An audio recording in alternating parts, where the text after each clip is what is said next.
तो फ्रेंड आज हम इस पॉलीथीन की मदद से ढेर सारी सब्जी काटेंगे। वो कैसे भला? हम लेडीजें जो हैं तो घर और किचन के कामों को लेके बहुत ज़्यादा परेशान रहते हैं, लेकिन अब परेशान होने की ज़रूरत नहीं है। जब हम टिप्स के थ्रू से काम करेंगे ना तो हमारे काम बहुत ही आसान रहेंगे। Welcome back to my channel. कैसे हैं आप सब लोग? आई होप आप सब अच्छे होंगे और अच्छे रहिए, खुश रहिए। ही करण कंचन ब्लॉग की तरफ से आप लोगों को दुआ है, हंसते मुस्कुराते करण कंचन का यूं ही सपोर्ट करते रहिए। और फ्रेंड आप लोगों की सपोर्ट की हमें ज़रूरत है। तो फ्रेंड आप लोगों का ज़्यादा टाइम ना लेते हुए बढ़ते हैं टिप्स की ओर। तो दोस्तों बढ़ते हैं टिप्स की ओर। जैसा कि आप जानते हो एक कोट वगैरह के जो शर्ट होते हैं ना, तो ये कितने वाइट कलर बिल्कुल दूध जैसे चमकते रहते हैं। लेकिन होता क्या है कि जब भी हम जो साबुन है या सोडा है इसका यूज कर लेते हैं या सर्फ एक्सल, तो इसकी जो शाइनिंग होती है ना ये बिल्कुल भी चली जाती है। तो यहाँ पे हम कैसे धुलेंगे तो इसकी शाइनिंग ना जाए, तो यहाँ पे ले लिया है शैम्पू। जैसे कि हमारे घर में जो पानी है, पानी बहुत ही पीला आता है, तो हम वाइट कलर के जो शर्ट होते हैं ना तो हम इस तरह से शैम्पू से धुलते हैं तो इसका कलर भी जो है तो नए जैसा ही रहता है। तो यहाँ पे ले लिया हाथ में इस तरह से शैम्पू, हाथों की मदद से इस तरह से रफ कर दिया। पानी नहीं लगाना था तो पानी नहीं लगाएं। उसके बाद में अब यहाँ पे थोड़ा सा पानी ऐड किया है और यहाँ पे ब्रश का हमें यूज बिल्कुल भी नहीं करना है। हम हाथों की ही मदद से इस शर्ट को साफ करेंगे, क्योंकि ये नया शर्ट होता है। जो ब्रश लगाते हैं तो ये जो शर्ट है ये खराब हो जाता है, नए जैसा चमकता नहीं है। तो हम जब भी कोट वगैरह के शर्ट हैं, बच्चों के जो ड्रेस वगैरह होते हैं ना, तो उनको हम इसी तरह से धुले, जैसे कि शैम्पू की मदद से धुले तो इसकी जो शाइनिंग होती बिल्कुल नए जैसी ही बनी रहती है। और हम जो सोडा है और या साबुन वगैरह जो लगा देते हैं तो इसकी जो शाइनिंग है वो चली जाती है। तो फिर यहाँ पे आप देख सकते हो बहुत ही आसानी से ये जो शर्ट है ये बिल्कुल से साफ़ सुथरा हो चुका। हम महंगे से महंगे कपड़े खरीदते रहते हैं, लेकिन होता क्या है जब हम घर पर यूज करते हैं तो उसको हम लाके तुरंत ही यूज करते हैं। उसके बाद में हम जो सोडा है उससे का यूज कर लेते हैं तो इसकी शाइनिंग बिल्कुल चली जाती है। अब यहाँ पे अच्छे से शर्ट धुल गया है, आप दाग धब्बे भी देख सकते हो, इसमें बिल्कुल भी नहीं है। तो इस तरह का यूज आप लोग नए कपड़ों में कर सकते हो, चाहे जैसे कपड़े हों तो आप लोग करोगे तो ये कपड़े हमारे जो बिल्कुल भी नए जैसे ही चमकते रहेंगे। तो ये छोटा सा आइडिया आप लोगों को कैसा लगा आप लोग कमेंट में ज़रूर बताना। ब्रश का यूज नहीं करना। अब इसको इस तरह से डाल दिया, इसमें आप देख सकते हो ना तो दाग है ना धब्बे हैं और बिल्कुल ही दूध जैसा चमक रहा है। तो फ्रेंड आप देखते हैं अगली टिप्स। जैसे कि हम किचन में खाना बनाते हैं, आटा तो गूंदना होता ही है, लेकिन हम लोग क्या करते हैं जो है बर्तन, जिस बर्तन में हम आटा गूंदते हैं ना उस बर्तन को इस तरह से रखते हैं। ये बर्तन जो है बार बार खिसकता रहता है, तो हमें दोनों हाथ, एक हाथ से आटा गूंदना रहता है और एक हाथ से हम इस बर्तन को पकड़े रहते हैं। तो एक बहुत ही कठिन वाला काम है और ये जो हमारा काम है तो ये घंटों हमारा एक काम, जो मिनटों का काम होता है ना तो घंटों का काम हो जाता है। तो यहाँ पे हम क्या उपाय करें जिससे हमारा बर्तन जो है खिसके ना बार बार। आप देख सकते हो खिसकता है और खिसके ना और हमारा काम भी हो जाए। तो यहाँ पे क्या उपाय करेंगे तो यहाँ पे लेना है, जो भी किचन में हम कपड़ा यूज करते हैं ना उस कपड़े को लेके इस तरह से फर्श पे डाल देना है और हम दोनों हाथ से आराम से आटे को गूंद पाएंगे। जब इस तरह से बर्तन हमारा खिसकता है तो आवाज़ भी उसकी अच्छी नहीं लगती है और जो बर्तन हमारा है तो जल्दी से नीचे की साइड में ये खराब हो जाता है। अब ये जो घंटों का काम था वो हम मिनटों में कर लिया है। तो ये छोटा सा आइडिया आप लोगों को कैसा लगा आप लोग कमेंट बॉक्स में ज़रूर बताना। ये छोटे से टिप्स एंड ट्रिक के थ्रू से हम काम करते हैं तो हमारे काम बहुत ही आसान रहते हैं और हम लोग परेशान भी नहीं होते हैं। इस तरह से हम कितने आसानी से आटे को गूंथ लिया और जो हमारा बर्तन है वो खिसका भी नहीं है। तो फ्रेंड अब बढ़ते अगली टिप्स, जैसे कि यहाँ पे हम जो फेविक्विक है इसका यूज करते हैं, लेकिन हम किसी भी चीज़ को चिपकाने में करते हैं ना, तो ये होता क्या है, हमारे हाथों में लग जाता है। जब हाथों में लग जाता है तो ये जल्दी से छूटने नहीं लगता है। इसकी जो स्किन है ये बहुत ही ख़राब लगती है और हम लोग बहुत ज़्यादा परेशान हो जाते हैं।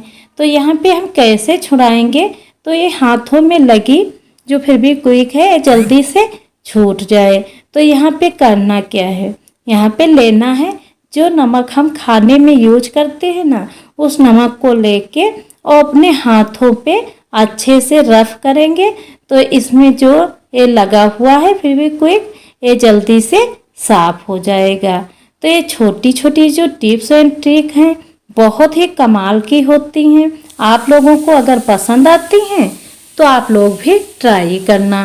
तो केवल यहाँ पे नमक की मदद से जो हमारे हाथों पे फेविक्विक लगी थी तो हम बहुत ही आसानी से इसको छुड़ा दिया है। लाइक में पैसे नहीं जाते हैं तो फ्रेंड एक लाइक ज़रूर करना। फिर दोस्तों देखते हैं अगली टिप्स, जैसे कि हमें पोहा बनाना होता है ना, तो हम लोग क्या करते हैं, इसको तुरंत ही पानी में डालते हैं और तुरंत ही बनाने लगते हैं, तो इसमें कड़ापन ही रह जाता है।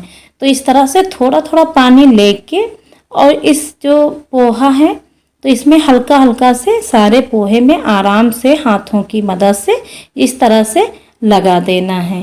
तो इसका जो कड़ापन होता है ना तो बिल्कुल चला जाता है और बच्चे जो हैं तो आराम से खा भी लेते हैं। तो आप देख सकते हो जिस तरह से हम लगा रहे हैं ना, इसी तरह से आपको हाथों की ही मदद से लगाना। चम्मच वगैरह से हम लगाएंगे तो सारे पोहे में पानी अच्छे से नहीं लग पाएगा।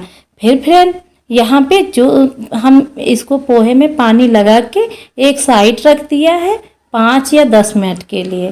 फिर फ्रेंड यहाँ ले लिया प्याज है, ये सारी चीज़ों को अच्छे से जब तक हमारा पोहा अच्छे से आराम से जो है तो ये फूल जाएगा तब तक हम यहाँ पे मसाले जो हैं तो बना लेंगे। तो फ्रेंड यहाँ पे हमारे सारे मसाले रेडी हो रहे हैं। तो यहाँ पे थोड़ा सा प्याज कट कर लिया, फिर थोड़ा यहाँ पे टमाटर इस तरह से कट कर लेंगे। तो फ्रेंड यहाँ पे आप देख सकते हो हमारे जो मसाले जो भी चीज़ें हम ऐड करना था वो हम कट कर लिया। अब ये हमारा जो पोहा अच्छे से ये भीग चुका है। अब यहाँ पे चूल्हे को किया ऑन, अब इसमें डाले कढ़ाई में ऑयल हमारा अच्छे से हो गया है। अब इस तरह से जब पोहे बनाएंगे ना पोहा तो हमारे बच्चे बहुत ही अच्छे से खाएंगे। जब पोहा बनाते हैं ना तो अच्छे से भीग नहीं पाता है, तो इसमें कड़ापन रहता है तो बच्चों को है या बड़ों को किसी को भी पसंद नहीं आता है।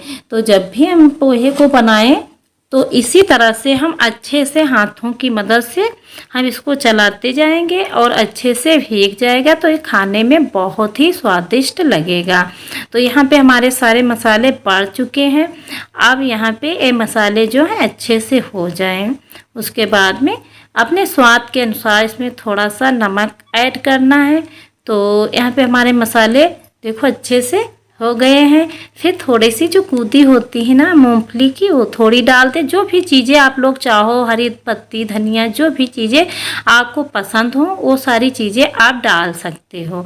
फिर यहाँ पे सारे मसाले हो चुके हैं। अब उठा के पोहा आराम से डाल दिया। ये पोहा जो है बहुत ही अच्छा सा बनके रेडी होगा। तो फ्रेंड आप देख सकते हो कितना अच्छा और लाजवाब पोहा बनके रेडी हुआ। अगर आपको ये छोटी सी टिप्स पसंद आएगी तो आप लोग भी ट्राई करना। फिर दोस्तों देखते हैं अगली टिप्स, जैसे कि इस तरह से अरबी आती है ना। अब अरबी छीलना बहुत ही कठिन रहता है, तो हम क्या करें जिससे हम इस अरबी को आसानी से छील पाएँ। अरबी को छीलना तो सही रहता है, लेकिन होता क्या है हाथों में जो खजली है, खुजलाहट वो होने लगती है, छोटे छोटे से दाने पड़ जाते हैं। तो आज हम इस पॉलीथीन की मदद से हम अरबी को बहुत ही आसानी से छीलेंगे। इतनी सारी हमारी अरबी है, अब इसको हम इस पॉलीथीन की मदद से बहुत ही आसानी से इसको छीलेंगे। तो आप लोग बने रहना हमारे वीडियो में, बहुत ही अच्छी और यूजफुल है। घंटों के काम जो हैं तो हमारे मिनटों में हो जाएंगे। तो इस तरह से डाल के पॉलीथीन में और हाथों की मदद से इस तरह से हमें जो है तो इसका छिकला अच्छे से उतारना है। तो आप देख सकते हो इस तरह से बहुत ही आसानी से जो अरबी के छिकले होते हैं ना, तो बहुत ही आसानी से छिल जाते हैं। तो ये जो घंटों के काम होते हैं ना, तो यहाँ पे हम मिनटों में ही निपटा लेंगे। जब मॉर्निंग में हमको अरबी छीलना बहुत ही कठिन रहता है, लेकिन यहाँ पे आप देख सकते हो इस तरह से पॉलीथीन की मदद से बहुत ही आसानी से इस अरबी को हम छील पाएंगे।